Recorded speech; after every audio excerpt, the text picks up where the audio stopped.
Баршаңызға сәлем достар. Бүгін сиыр етінен котлет дайындап, қатырудың әдісімен бөлісемін.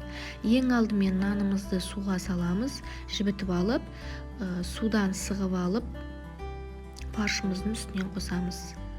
Мүмкіндігінше қолдың фаршын қолданыңыздар, сол кезде котлетіміз ажырамай өте әдемі болып шығады.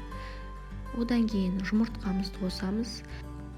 Келесі жобамен 200-300 грамм картопымызды алып, блендерден өткізіп майдалағаннан кейін суынан ажыратып, осылай фаршымыздың үстінен қосамыз. Суынан ажыратқан кезде бізде 100 грамм болу керек. Келесі пиязды да блендерден өткізіп, тура картоп сияқты суынан ажыратып, фаршымыздың үстінен саламыз. Одан кейін дәміне қарай тұз, бұрышын салып, приправа қостым, мен барлығын описание бөліміне жазып қалдырамын қазіргі мөлшермен, және осының бәрін араластырамыз.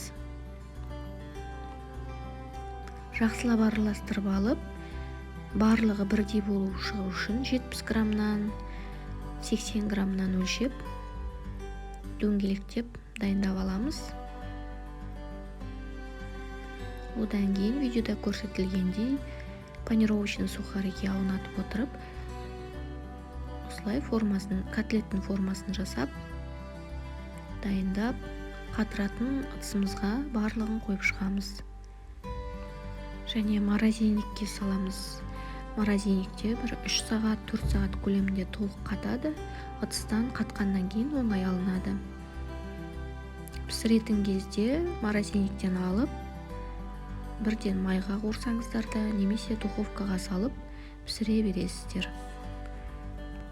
Котлеттер өте дәмді болады, міндетті түрде жасап көріңіздер. Видео ұнаған болса лайк басып, каналға тіркелуді ұмытпаңыздар. Рахмет, ас болсын.